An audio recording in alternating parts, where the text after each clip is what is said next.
अगर आप भगवत गीता को किताब समझकर पढ़ते हो तो आप गलत हो।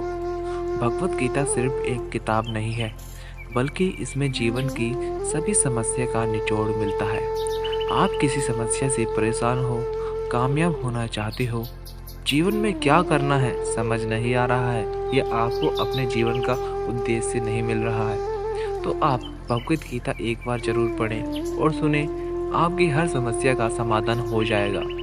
ये भगवत गीता चैप्टर 12 है। इससे पहले के 11 चैप्टर हमने चैनल पर अपलोड कर दिए हैं, उन्हें भी जाकर जरूर से देखें, तभी आपको सही से समझ आएगा। लिंक वीडियो डिस्क्रिप्शन में और चैनल के प्लेलिस्ट में भी मिल जाएगा। आइए शुरू करते हैं जय श्री कृष्णा बोलकर। अध्याय 12 भक्ति योग। अध्याय 12 में श्री कृष्ण जी ने भक्ति यानी डिवोशन के महत्व को समझाया है। उन्होंने भक्ति योग और कर्म योग, ज्ञान योग और ध्यान योग के साथ तुलना करते हुए यह बताया है कि भक्ति का मार्ग सबसे सरल और सुलभ है। इस अध्याय में श्री कृष्ण जी ने बताया है कि सच्ची भक्ति क्या होती है और एक भक्त को किस प्रकार का आचरण अपनाना चाहिए। अब अर्जुन श्री कृष्ण जी से कुछ प्रश्न पूछते हैं। क्या प्रश्न पूछते हैं आइए देखते हैं।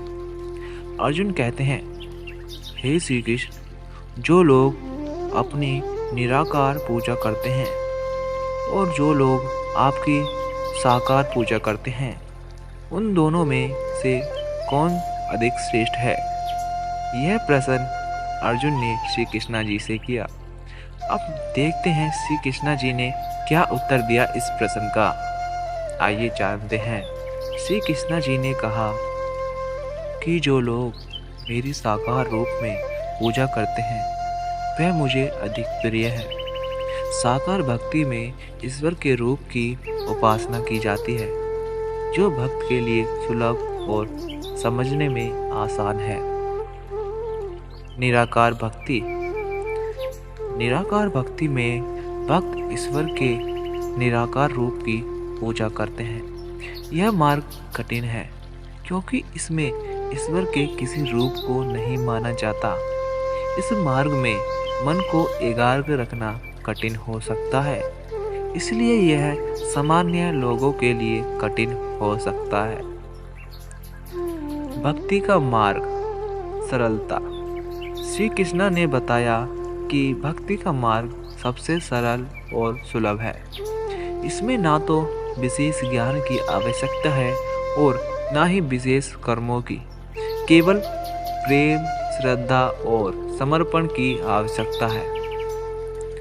श्री कृष्ण जी ने कहा कि जो भक्त अन्य भाव से उनकी भक्ति करते हैं वे उन्हें सबसे प्रिय होते हैं। इस मार्ग में भक्त अपने सारे कार्यों को ईश्वर अर्पित करता है और हर परिस्थिति में उनकी कृपा पर विश्वास रखता है। भक्त के गुण। अहिंसा और शांति। एक सच्चे भक्त को अहिंसक, शांत और सभी प्राणियों के लिए प्रति दया का भाव रखने वाला होना चाहिए। उसे किसी भी प्रकार की द्वेष या ईर्ष्या से दूर रहना चाहिए। एक भक्त को सुख और दुख, हानि और लाभ, सम्मान और अपमान में समान रहना चाहिए। उसे किसी भी स्थिति में विचलित नहीं होना चाहिए और सदैव ईश्वर के प्रति समर्पित रहना चाहिए। भक्त को सभी के प्रति मित्रता और दया का भाव रखना चाहिए।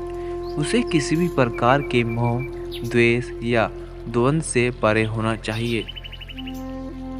भक्त की सफलता। श्री कृष्ण जी ने कहा कि जो भक्त इस प्रकार के गुणों से युक्त होता है वह उन्हें सबसे प्रिय होता है। ऐसे भक्त को श्री कृष्ण जी की कृपा प्राप्त होती है और वह मोक्ष की प्राप्ति करता है।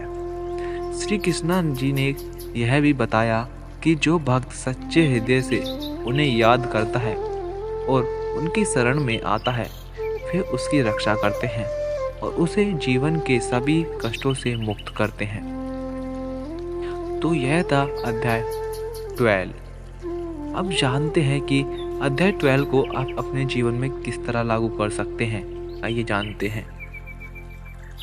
हमें अपने दैनिक जीवन में ईश्वर के प्रति अन्य भक्ति और समर्पण का अभ्यास करना चाहिए।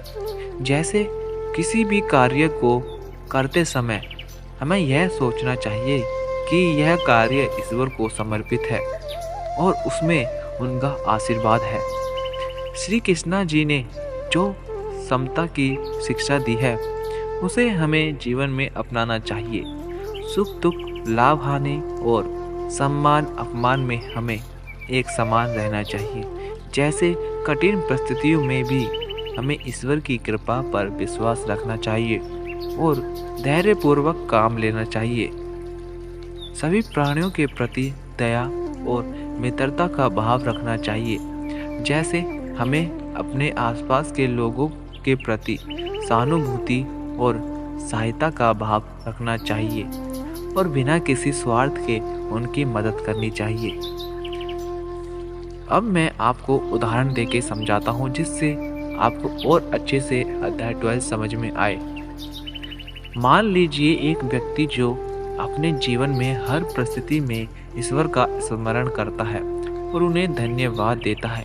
चाहे उसके जीवन में कोई भी कठिनाइयाँ आए, वह ईश्वर पर विश्वास बनाए रखता है और हर स्थिति को ईश्वर की इच्छा मानकर स्वीकार करता है।